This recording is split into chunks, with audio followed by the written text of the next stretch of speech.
Looking back in hindsight, maybe the warning signs were already there. I wasn't really aware of emotional abuse then as I am now.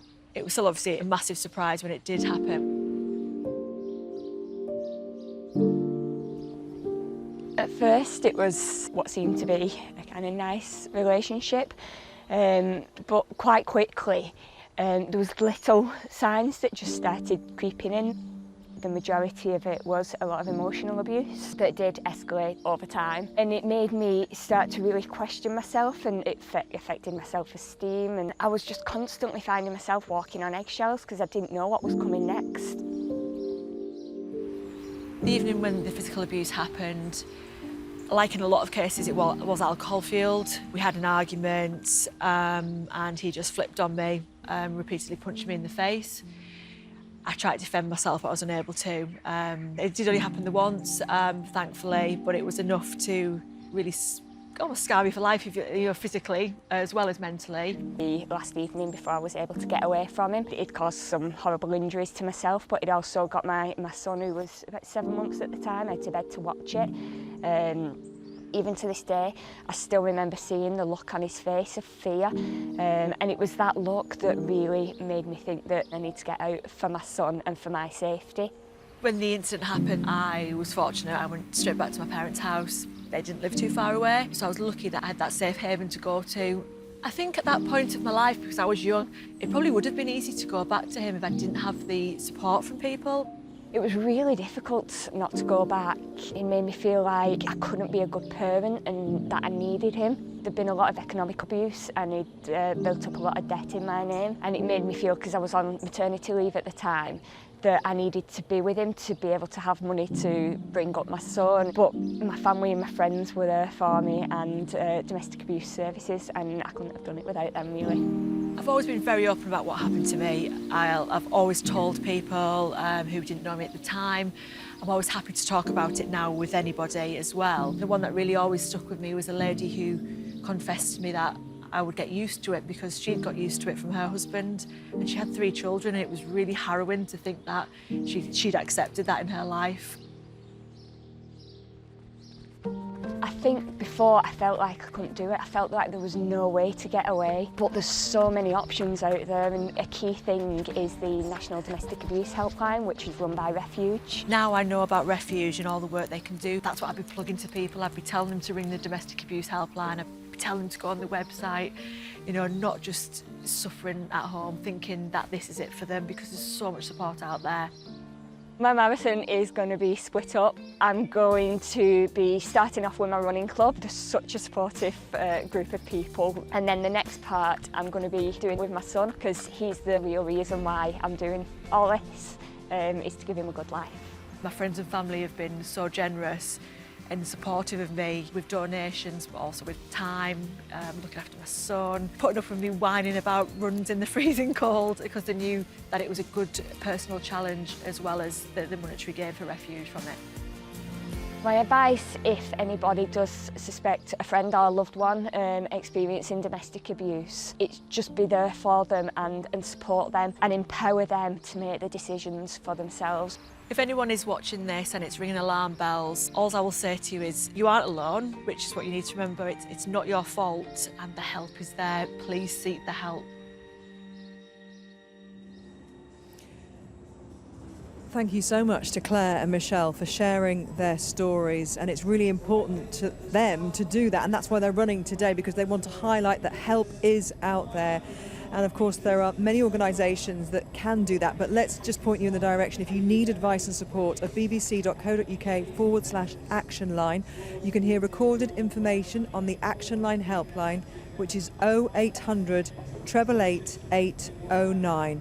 Call that number if you need help, and it will be in confidence, of course. It was a very powerful film, and I'm sure that if it resonates with you, you will understand the sentiments from both Michelle and Claire there.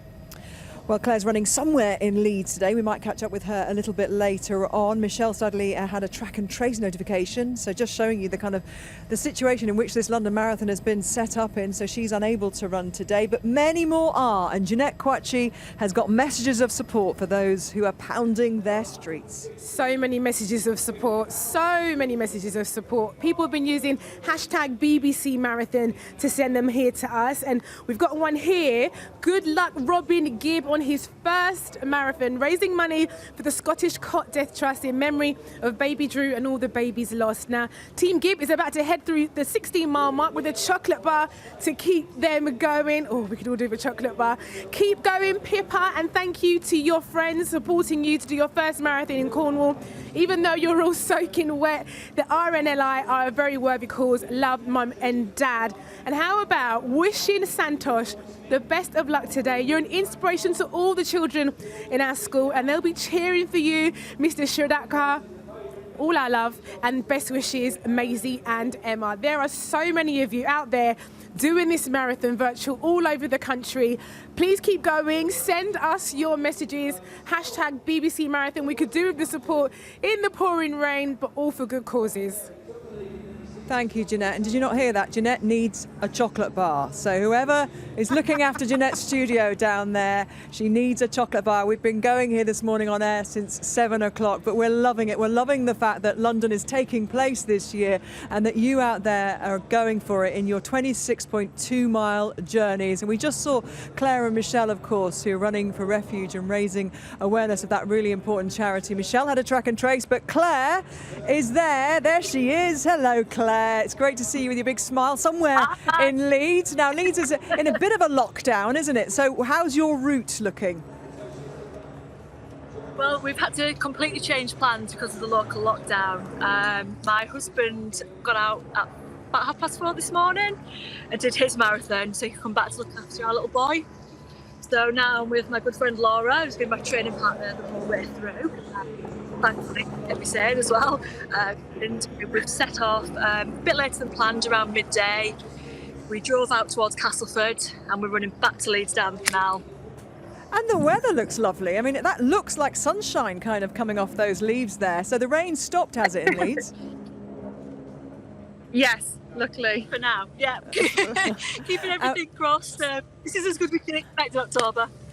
And Claire, what you are doing and who you're doing it for and the message that you gave in that really powerful VT there is so important. And, you know, hopefully you will reach out today. There'll be somebody today watching this who is in the situation you were in and they know that they can make that call or they can go online and they can get help.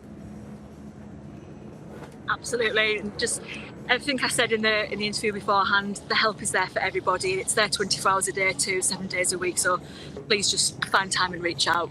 Don't suffer what you don't need to. And the other thing you said, I think that was really important message to take away, it is not your fault. And thank you so much for talking about Refuge, for running today. You better go away, you two, and get on with it because you've got a few more miles to go yet. I want you to finish before dark, okay?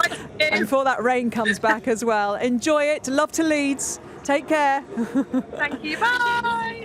Excellent. So many great stories, so many wonderful people out running today for charities and causes that have really been affected by the pandemic, because it's not just London, of course. We've lost many multi-participation events that people would ordinarily raise money for. On the day of the marathon itself, the 26th of April this year, many people did 26.2 mile challenges, but still those charities are really in a deficit. So shining a light on those causes today is as important as anything else, really. We've enjoyed the elite men and women's races, and right now we're enjoying the wheelchair races, and it is the men at the moment who are powering away. Andrew Cotter, Steve Cram and Baroness Tanni Gray-Thompson are in the commentary box.